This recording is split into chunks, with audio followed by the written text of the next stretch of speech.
கிருஷ்ணலீலா.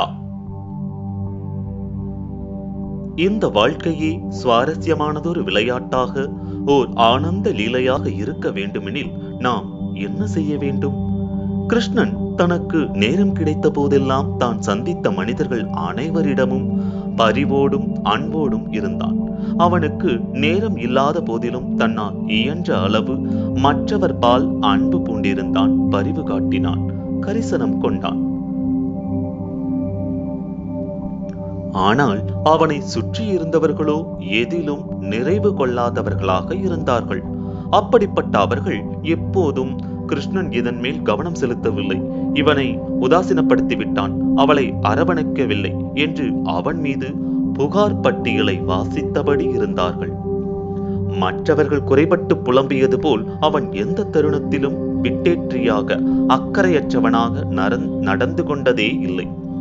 நேரம் கிடைத்தால் அது அவனுடைய காதலியாகட்டும், குடும்ப உறுப்பினர்களாகட்டும், அவனை எப்போதும் கரித்து கொட்டி காரி துப்பும் எதிரிகளாகவே ஆகட்டும், யாராயிருப்பினும் அன்பு செலுத்தினான். கண்ணே, மணியே என்று அவர்களை தனது செல்லங்கள் போலவே நேசித்தான். அவர்களிடம் இருந்து எதையும் பறித்துக் கொள்வதற்காக அவன் அவ்வாறு நேசிக்கவில்லை. மற்றவர்களை கடவுளர்களாகவே உபாசித்து நேசித்தான். நீங்கள் கடவுளை சும்மா போகிற போக்கில் பார்த்துவிட்டு போய்கொண்டே இருந்துவிட்டு அவனை நேசிக்கவும் இயலுமா? முடியாது தானே. ஆக நாமும் மற்றவர்களை அவ்வாறுதான் நேசிக்க வேண்டும். உற்சாகமான முகத்துடன், உன்னதமானதொரு உணர்வுடன் நேசிக்க வேண்டும். மற்றவர்கள் சிடுமூஞ்சிகளாக, எதிலும் திருப்தி கொள்ளாமல் யாவற்றின் மீதும் குறை கூறுபவர்களாகவே இருந்துவிட்டு போகட்டுமே. அப்போதும் அவர்களை உளமாற நேசிக்க வேண்டும். முழுமையாக, இதயம் முழுவதும் இருத்தி நேசிக்க வேண்டும். ஒவ்வொரு தருணத்திலும் நம்மை முழுமையாக அளிக்க வேண்டும். ஏறக்குறைய அனைத்து யோகிகளும் அவ்வாறுதான் இருந்தார்கள்.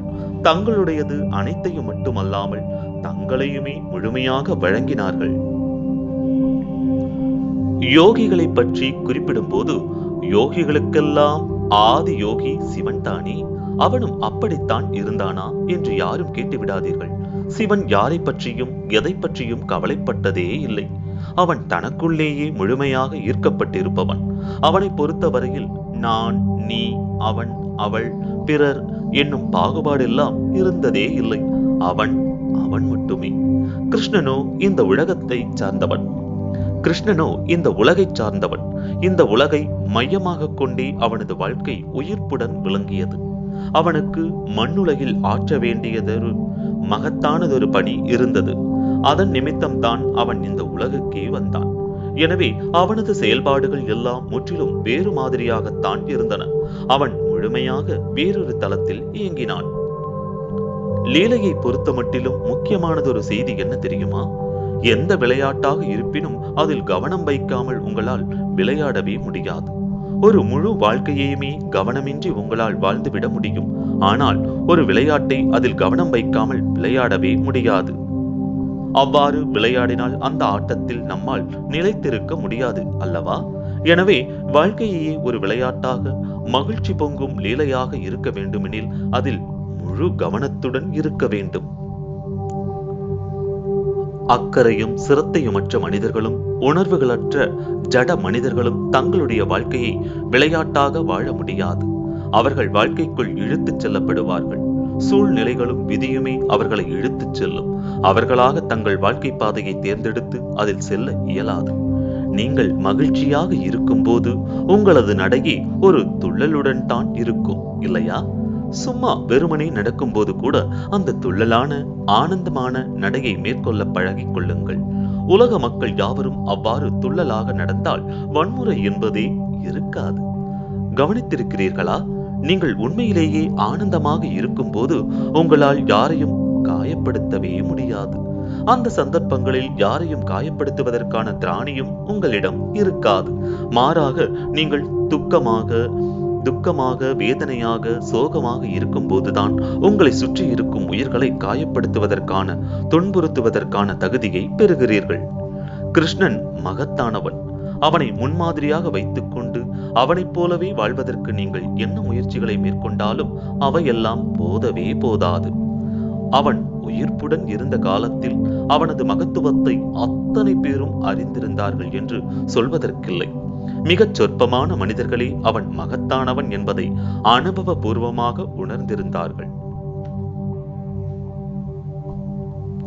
ஆனால் அவனை உங்களில் ஒருவன் என்னும் இயல்பான முறையில் வைத்து பார்த்தால் அவனை பெரும்பாலானவர்கள் எவ்வளவு அனுபவபூர்வமாக உணர்ந்தார்களோ அவ்வளவுதான் உங்களாலும் உணர இயலும். அவனை மகத்தானவனாக உணர்ந்தும் மற்றவர்கள் அவனுக்கு அளித்த தொல்லைகளும் தொந்தரவுகளும் சிரமங்களும் எண்ணிலடங்காதவை. தன்னை சோதிப்பது போன்ற சூழ்நிலைகளை சந்திக்க நேர்ந்த போதெல்லாம் அவன் தன் கவனம், சக்தி ஆகிய அனைத்தையும் அந்த சூழ்நிலைகளை கையாளுவதற்காகவே செலவழித்தான். அவ்வாறு அவன் தனது வாழ்க்கையையும் சக்தியையும் வேண்டாத விவகாரங்களுக்காக விரயம் செய்யாதிருந்ததால் பிற பல உன்னதமான அழகான விஷயங்களை உருவாக்குவதற்காக அவன் தனது சக்தியை பயன்படுத்தி இருப்பான். அவன் யாவற்றையும் அழகாக்கினான். தான் வாழும் தனது ஊரை விட்டு அவன் ஓட வேண்டியிருந்தது. அதையும் அழகாகச் செய்தான். அவன் போர் புரிய வேண்டியிருந்தது. அந்த போரையும் அழகாக்கினான். அவன் மீது கேவலமான வசிச்சொற்கள் வீசி எறியப்பட்டன. அவற்றையும் அவன் அழகானவையாக மாற்றி அமைத்தான். கிருஷ்ணனை